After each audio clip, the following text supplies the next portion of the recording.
जय श्री राम दोस्तों। हमारी आज की कहानी है लाचार बुढ़ापा।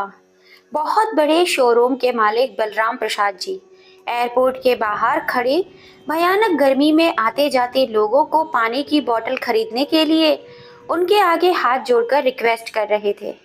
एक बोतल खरीद लो बेटा, पापी पेट का सवाल है। इतने बड़े शोरूम का मालिक आखिर ऐसा क्यों कर रहा था? चलिए जानते हैं आगे की कहानी में। मई के महीने में आग उगलते इस मौसम में बलराम जी आंगन में लगे नीम के पेड़ के नीचे चारपाई बिछाकर लेटे हुए थे।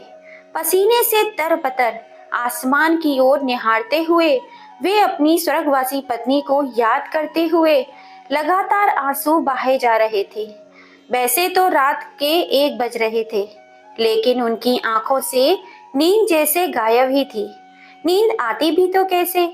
सुबह से अनाज का एक दाना तक उनके मुंह में नहीं गया था। अब तो उनके पेट की आंतें भी खाने की गुहार लगा रही थी। बलराम जी धीरे से रसोई घर में जाकर खाना ढूंढने लगे, लेकिन खाने के लिए कुछ पड़ा ही नहीं था। फिर थोड़ा सा पानी पीने की इच्छा से उन्होंने फ्रिज खोला तो दूध का बर्तन भी खाली पड़ा था। बूझे मन से बलराम जी एक गिलास पानी पीकर ही वापस अपनी चारपाई पे आकर लेट गए। एक और तो इतनी भयानक गर्मी और दूसरा भूख से परेशान होकर वे बस दाएं बाएं करवट बदल रहे थे और इंतजार कर रहे थे कि कब सुबह हो और कब बहू उन्हें खाने के लिए कुछ दे। बलराम जी के कमरे में एक पंखा तक नहीं लगा हुआ था, जिस कारण वे आंगन में चारपाई पर ही सोते थे। वहीं दूसरी ओर उनके बेटे और बहू अपने कमरे में एसी चलाकर सुकून से सो रहे थे। दरअसल कल रात को उनका बेटा अजीत और बहू कल्पना दोनों शादी में गए हुए थे और रात को वहीं से डिनर कर कर ही लौटे थे। बलराम जी के लिए उनकी बहू ने सुबह की बची 2 बासी रोटियां रख दी थी और अपने ससुर जी से यह कहकर चली गई कि अचार के साथ वह रोटियां खा लेना। अक्सर ऐसा ही होता था। उनकी बहू कल्पना रात की बची हुई रोटियां बलराम जी को खाने को दिया करती थी और अब तो बलराम जी को भी इस चीज की आदत पड़ चुकी थी। बहू के कहने पर उन्होंने चुपचाप हाँ में सर हिला दिया और बेटा बहू शादी की दावत खाने के लिए चले गए। रात के समय जब बलराम जी को भूख लगी तो खाना खाने के लिए वे रसोई में गए, लेकिन जैसे ही रोटी निकालने के लिए उन्होंने डिब्बा खोला तो देखा कि रोटियों को लाल चींटियों ने अपना ग्रास बना लिया है। लेकिन बहुत जोरों की भूख लग रही थी। उन्होंने इधर उधर नजर दौड़ाई तो खाने को कुछ नहीं दिखा। रात के करीब 11:30 बज रहे थे। बेटा और बहू शादी से घर वापस लौटे, लेकिन बलराम जी की हिम्मत नहीं थी रही थी कि वे अपनी बहू से उस समय खाना बनाने को कहें।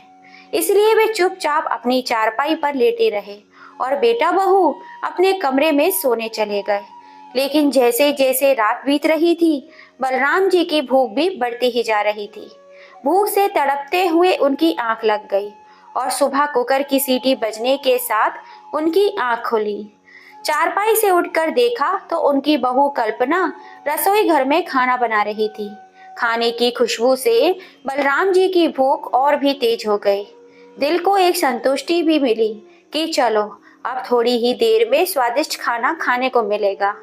यह सोच ही रहे थे कि उसी समय उनके कानों में एक कड़कती हुई जोरदार आवाज आई और वे अंदर तक कांप गए। कितनी देर लगा दी आपने उठने में? इतनी देर तक भी भला कोई सोता है? बलराम जी ने अपनी बहू की ओर देखा तो गरम चाय का प्याला बलराम जी के हाथ में थमाते हुए बोली, जल्दी से यह चाय पीजिए और घर के काम में मेरी मदद कराइए। 2 दिन के मैले कपड़े पड़े हैं, उन्हें धो दीजिए और छत पर सुखाने के लिए डाल दीजिए। और जब ये काम हो जाए तो सारे घर की झाड़ पोंछ भी करनी है। और हाँ, जरा तेजी से हाथ चलाना। घर पर मेरे मायके वाले आने वाले हैं, इसलिए मैं खाना तैयार कर रही हूँ। उनके आने से पहले सारा काम निबट जाना चाहिए। एक के बाद एक बहू बातें बोलती ही जा रही थी, लेकिन रात से भूखे बलराम जी बहू के आगे अपना मुंह तक न खोल पाए। एक कप चाय पीकर ही अपने आप को दिलासा दिया और बाथरूम में रखे कपड़े धोने के लिए चले गए। बुढ़ापे और कमजोरी के कारण उनसे इतना काम नहीं किया जाता था, परंतु वे मजबूर थे।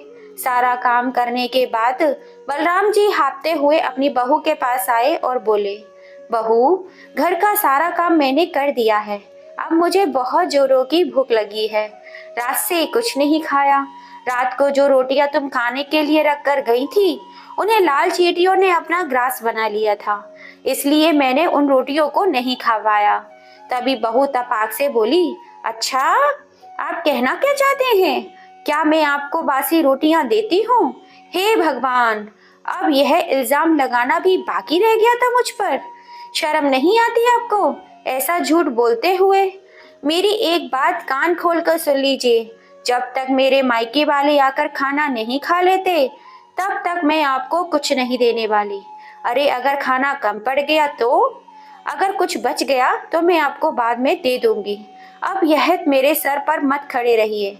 ऐसा कहते हुए कल्पना ने बलराम जी के हाथ में एक बिस्किट का पैकेट थमाया और बोली, अपने कमरे में जाकर इन्हें खा लेना, और जब तक मेरे मायके वाले आकर चले नहीं जाते तब तक वहीं बैठे रहना, और इधर उधर घूमने की कोई जरूरत नहीं है।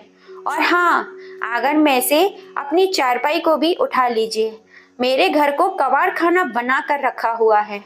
बलराम जी का एक मन तो हुआ कि अपनी बहू की कड़वी बातों का मुंह तोड़ जवाब दे, लेकिन फिर यह सोचकर चुप रह गए कि बेटे के आते ही बहू हंगामा खड़ा कर देगी, और बेटा अजीत भी बहू की बातों में आकर फिर से उन्हें वृद्धाश्रम छोड़कर आने की धमकी देने लगेगा। जब से बेटे की शादी हुई है, उसे अपने बूढ़े बाप की तकलीफें नजर कहाँ आती हैं। वह तो सिर्फ अपनी पत्नी की ही बातें सुनता है। इसीलिए बलराम जी ने चुपचाप चारपाई उठाकर अपने कमरे में रख दी और वहीं आकर बैठ गए। सोचने लगे कि कितने मंदिरों में माथा टेका था, कितनी मन्नतें मांगी थी, तब जाकर हमारा बेटा अजीत हमें मिला था। और हम लोग तो यही सोचते थे कि बुढ़ापे में हमारा बेटा हमारी लाठी बनेगा, लेकिन उसे अपनी पत्नी के अलावा ना तो कुछ दिखाई देता था और ना उसकी बातों के अलावा कुछ सुनाई देता था। कभी एक पल भी निकालकर मेरे पास बैठकर इतना तक नहीं पूछता था कि पिताजी, आपकी तबीयत कैसी है, खाना खाया या नहीं। अब तो जब भी मुंह से कुछ बोलता था बस आग ही उगलता था। बेटा और बहू जब भी मुझसे बात करते हैं तो ऐसा लगता है जैसे अभी मुझे खा जाएंगे। क्या कुछ नहीं किया मैंने अपने बेटे के लिए? अरे था ही क्या मेरे पास, सिर्फ 2 कमरों का घर और छोटी सी एक कपड़े की दुकान। लेकिन मैंने सोच लिया था कि मैं अपने बेटे के लिए एक बड़ा कारोबार खड़ा करूंगा। इसीलिए उसके होने के बाद मैंने दुगनी मेहनत की और एक लगातार 12 साल मेहनत करने के बाद एक छोटी सी दुकान शोरूम में तब्दील हो गई। उसके लिए बड़ा सा घर बनवाया और व्यापार की एक एक बारीकी उसे सिखाई, जिसके कारण आज अजीत एक अच्छा व्यापारी बना बैठा है। उसके बाद उसकी पसंद की लड़की से उसकी शादी भी करवा दी और बहू घर में आ गई। सब कुछ कितने अच्छे से चल रहा था। अब तक तो मेरी पत्नी दुर्गा भी जिंदा थी, लेकिन अचानक उसे डेंगू बुखार हुआ और लाख कोशिशों के बावजूद भी मेरी पत्नी दुर्गा मुझे छोड़कर चली गई। जब तक दुर्गा मेरे साथ थी तब तक मैं इस घर का मुखिया हुआ करता था। बेटा और बहू कितना मान देते थे मुझे। खाने पीने की कोई दिक्कत नहीं थी। मैं दुकान संभालता था और मेरी पत्नी अपनी बहू के साथ घर के सारे काम संभालती थी। लेकिन उसके जाने के बाद मेरी तो दुनिया ही उजड़ गई। मैं तो जैसे बेटा बहू पर बोझ बनकर रह गया। धीरे धीरे बेटे ने दुकान पर कब्जा किया और बहू ने पूरे घर पर कब्जा कर लिया। मुझे एक कमरे तक ही सीमित कर दिया। अपने ही घर में मैं कहीं आ जा नहीं सकता हूँ। कुछ दिनों के लिए मेरी तबीयत क्या खराब हुई कि बेटे ने मुझे दुकान पर बैठने से ही मना कर दिया, यह कहकर कि आप बूढ़े हो चुके हो, तबीयत खराब हो जाएगी तो कौन संभालेगा। अब दुकान पर आपकी कोई ज़रूरत नहीं है, दुकान में बहुत अच्छे से संभाल सकता हूँ। ऐसा कहकर उसने दुकान पर पूरा कब्जा जमा लिया। जेब में कुछ रुपए होते तो मैं बाहर से ही खाने को कुछ खरीद लेता, लेकिन बेटा मुझे 1 रुपए तक नहीं देता और बहू खाने को कुछ देती नहीं है। सोचते सोचते बलराम जी फूट फूट कर रोने लगे। बलराम जी की पत्नी दुर्गा को गुजरे 9 साल बीत चुके हैं और बेटे बहू का रवैया दिन पर दिन और भी बद से बदतर होता जा रहा था। अब तो उन्हें 2 वक्त की रोटी भी बहुत मुश्किल से मिला पाती थी। बलराम जी के बेटे ने उन्हें बूढ़ा करार देकर दुकान आने से तो मना कर दिया, लेकिन बहू अपने बूढ़े ससुर से घर के सारे काम कराने लगी। घर की साफ सफाई, झूठे बर्तन, कपड़े तक उनकी बहू उनसे धुलवाती थी और यदि वे कुछ कहते तो घर में कला शुरू कर देती। और इसी कलेश की वजह से बलराम जी आज तक चुप रहे, चुपचाप काम करते आ रहे थे। समय बीतने के साथ साथ उनके बेटे और बहू का व्यवहार तो बद से बदतर होता जा रहा था, लेकिन बेटे बहू को उनकी इतनी पर भी दया नहीं आई। उनकी उम्र बढ़ती ही जा रही थी, तो घर का इतना काम वे कैसे कर पाएंगे। बलराम जी का एक पोता भी है जो डॉक्टर की पढ़ाई करने के लिए विदेश चला गया। जब उनका पोता छोटा था तब बलराम जी अक्सर उसके साथ खेल कूद किया करते थे और उनके पोते अमर को भी अपने दादाजी के साथ घूमना फिरना खेलना बहुत ही अच्छा लगता था। अक्सर दादाजी कभी उसे पार्क में घुमाने ले जाया करते थे तो कभी बाजार में।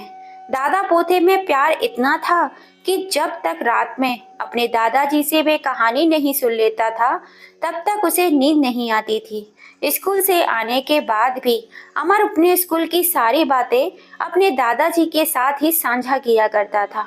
अमर बड़ा होकर डॉक्टर बनना चाहता था, इसीलिए स्कूल खत्म होते ही माता पिता ने उसे पढ़ने के लिए अमेरिका भेज दिया। और जब से अमर पढ़ाई करने के लिए अमेरिका गया तब से बलराम जी बिल्कुल अकेले रह गए, क्योंकि एक उनका पोता ही था जिसके संग बात करके बलराम जी अपने सारे गम भूल जाया करते थे। अमर ही अपने दादाजी की दवाई और खाने पीने का ध्यान रखा करता था। अपने कमरे में बैठे बलराम जी अतीत के पन्ने पलटते जा रहे थे। तभी अचानक दरवाजे की घंटी बजी और वह अपनी यादों के समुद्र से बाहर आ गए। वे समझ गए थे कि बहू के मायके वाले आ चुके हैं, लेकिन उन्हें बाहर निकालकर कुछ देखने की इजाजत नहीं थी। बाहर से खूब हंसी ठिठोली की आवाजें आ रही थी और जोर शोर से नाश्ता पानी चल रहा था। रात से भूखे बलराम जी अपने कमरे में बैठे बैठे इंतजार कर रहे थे कि कब बहू के मायके वाले खाना खाने आए तो उन्हें खूब खाने को मिले। बहू के मायके वाले आए 2 घंटे हो चुके थे। तब सब लोगों के लिए डाइनिंग टेबल पर खाना लगाया गया। अब सब लोग उंगलियां चाट चाट कर खाना खाने लगे। उधर बलराम जी पानी पी पी कर अपनी भूख मिटाने की नाकाम कोशिश कर रहे थे। अब तो पानी भी खत्म हो चुका था, इसीलिए पानी लेने के लिए जैसे ही वे अपने कमरे से बाहर रसोई में गए तभी रसोई में खड़ी बहू की माँ बहू से बोली, अरे कल्पना, तू अपने ससुर जी से भी कुछ काम काज कराती भी है या नहीं, या दिन भर पड़े पड़े खाते ही रहते हैं। नहीं माँ, आप भी कैसी बातें करती हैं, अब यह बूढ़े हो चुके हैं। ज्यादा नहीं, लेकिन थोड़ा बहुत काम काज तो करवा लेती हूँ, नहीं तो बैठे बैठे मुफ्त में खाना थोड़ी खिलाऊंगी इन्हें। बातें करते हुए दोनों हंसने लगी और बाहर चली गई। बलराम जी रसोई में खड़े खड़े अपनी बहू और समधन की बातें सुन रहे थे। उनके शब्द बलराम जी के दिल में तीर की तरह चुभ रहे थे और आंखों से आंसू बहते जा रहे थे। मन ही मन सोच रहे थे कि दिल को तो करता है अभी बोल दूं कि मैं तुम लोगों की कमाई नहीं खा रहा हूँ, यह दुकान, यह बड़ा सा घर, सब कुछ मेरा खरीदा हुआ है। सोचते सोचते बलराम जी के हाथों से पानी का गिलास नीचे गिर गया और रसोई घर में चारों तरफ पानी फैल गया। गिलास गिरने की आवाज सुनकर बहू भागती हुई आई और रसोई घर में चारों तरफ पानी गिरा देखकर जोर से चिल्लाते हुए बोली, आपको एक बात समझ नहीं आती? जब मैंने आपको रसोई में आने से मना किया था, फिर क्यों आए रसोई घर में? पूरी रसोई गंदी कर दी। चलिए अब जल्दी से साफ कीजिए इसे। बहू का इस तरह जोर जोर से चिल्लाना क्या कम था कि उनका बेटा भी पीछे से चिल्लाता हुआ आया और बोला, पिताजी, जब कल्पना ने आपको यहाँ आने से मना किया था तो फिर रसोई में आने की क्या जरूरत थी? पूरे घर में इधर उधर घूमना क्या जरूरी है आपका? एक जगह पर बैठा नहीं जाता। जरा सारा मजा खराब कर दिया। ऐसा कहते हुए बेटा बहू पैर पीटते हुए चले गए। भूखे रहने का दर्द इतना नहीं था जितना अपने ही बच्चों पे जिल्लत भरी बातें सुनने का दर्द था। आज बलराम जी पूरी तरह से टूट चुके थे। भरी आंखें लिए कांपते हाथों के साथ उन्होंने रसोई की सफाई की और नजरें झुकाए अपने कमरे में चले गए। अपनी किस्मत पर फूट फूट कर रोने लगे। खाना खाने के बाद सभी लोग चले गए और बलराम जी अभी तक अपने कमरे में खाने का इंतजार कर रहे थे कि बहू उन्हें कुछ खाने को दे दे। लेकिन बहू तो रसोई बंद करके अपने कमरे में जाकर लेट गई। बलराम जी को बहू को आवाज देते हुए बोले, बेटा कुछ खाने को तो दे दो, बहुत भूख लगी है। तो बेटा बहू दोनों गुस्से में चिल्लाते हुए बोले, मेहमानों के सामने हमारी बेइज्जती कर दी। आज आपको खाने को कुछ नहीं मिलेगा। अगर चुपचाप इस घर में रहना है तो रहो, नहीं तो घर से निकल जाओ। हमें वैसे भी आपकी कोई जरूरत नहीं है। अपनी बेटी की ये बातें सुनकर बलराम जी अंदर तक पूरी तरह टूट चुके थे। उन्हें समझ नहीं आ रहा था कि वे क्या करें और कहाँ जाएं। लेकिन अब यह अपमान भी उनकी बर्दाश्त से बाहर हो रहा था। बैठे बैठे उन्हें कुछ याद आया और उन्होंने अपना संदूक खोला। संदूक में पुराने पर्स में कुछ पैसे रखे थे। वह पैसे निकालकर उन्होंने अपनी जेब में डाले और अपनी छड़ी उठाकर बाहर की ओर चल दिए। बेटे बहू ने उन्हें जाते हुए देखा, लेकिन किसी ने रोककर इतना भी नहीं पूछा, पिताजी आप कहाँ जा रहे हैं? बलराम जी की जेब में कुल मिलाकर 800 रुपए थे। चलते हुए वे सोचते जा रहे थे कि इन 800 रुपए से ऐसा क्या कर सकते हैं कि भूख की बड़े जोरों से लगी थी। इसलिए उन्होंने सबसे पहले 100 रुपए के एक ढाबे पर खाना खाया और पेट की भूख को शांत किया।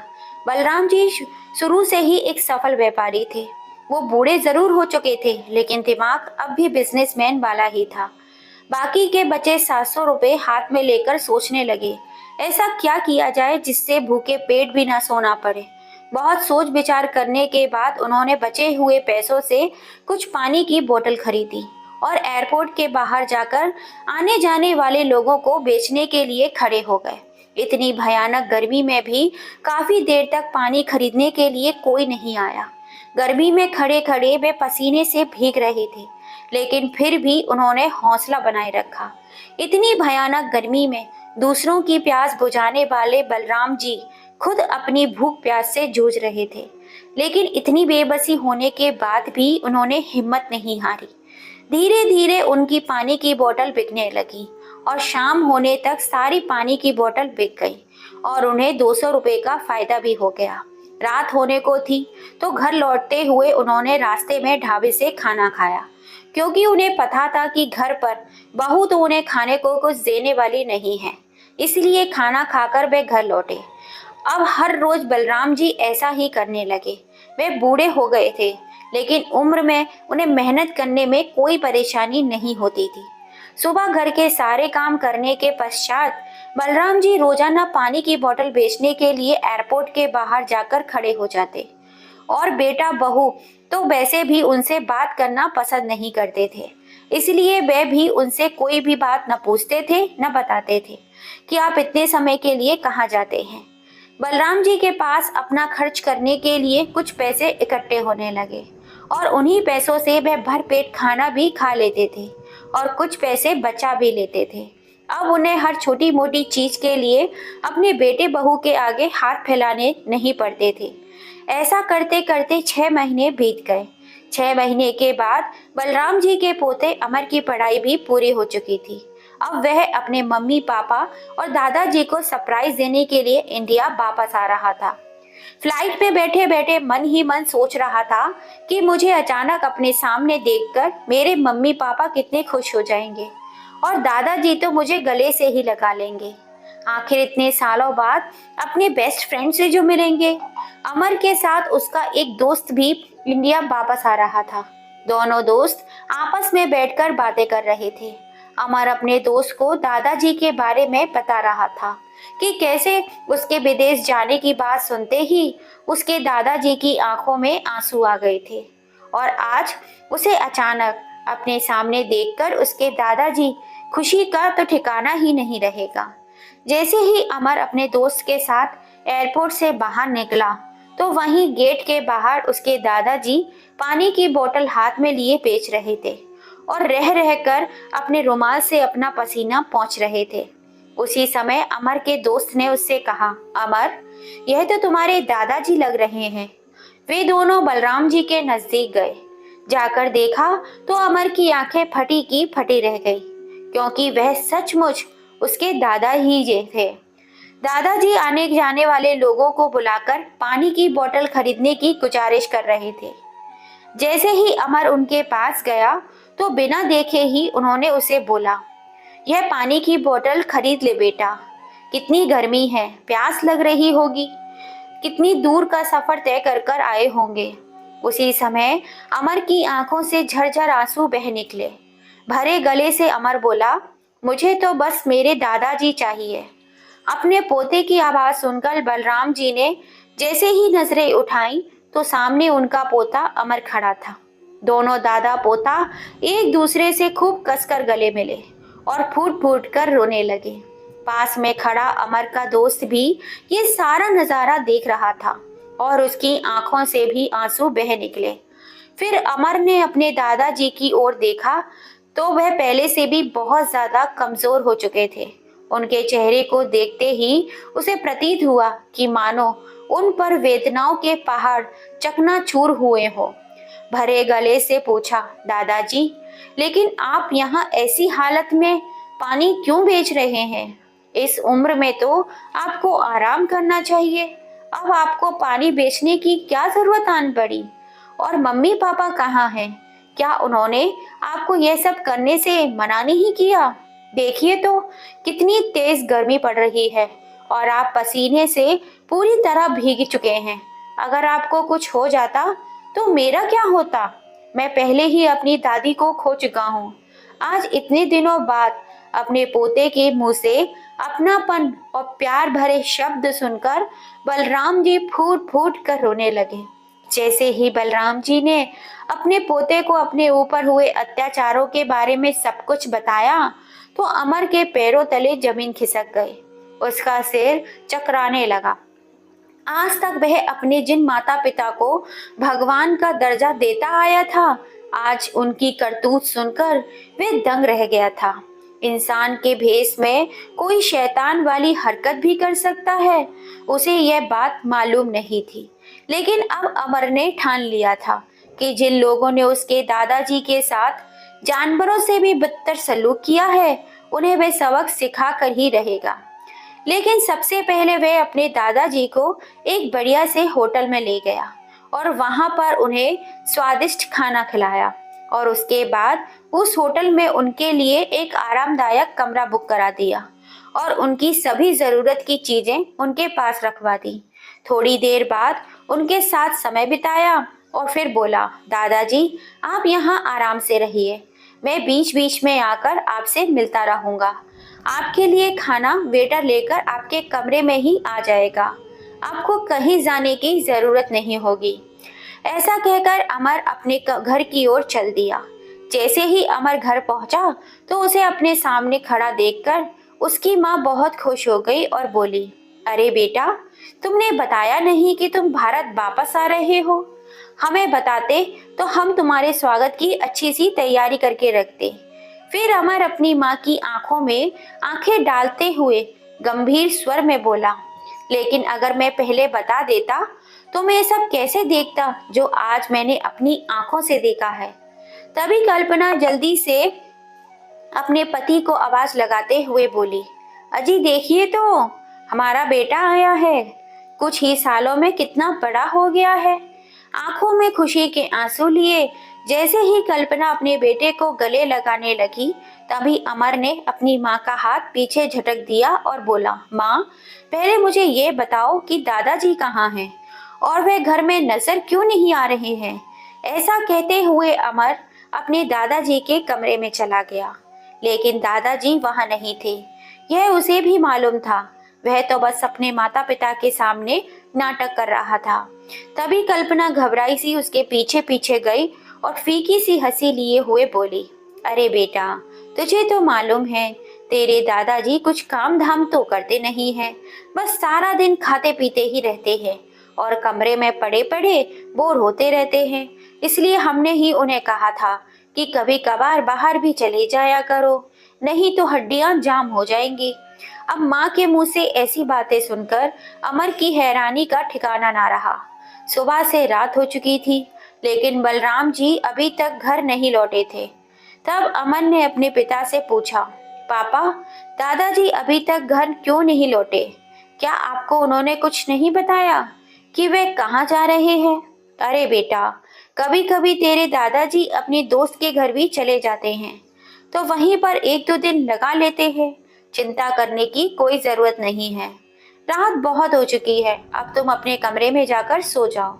अगले दिन सुबह अमर तैयार होकर अपने दादाजी से मिलने होटल निकल गया और वहीं बैठकर उनके साथ खाना खाया। अपने दादाजी को हिम्मत देते हुए बोला, दादाजी, आप बिल्कुल फिक्र मत करिए, जल्दी ही सब कुछ ठीक हो जाएगा।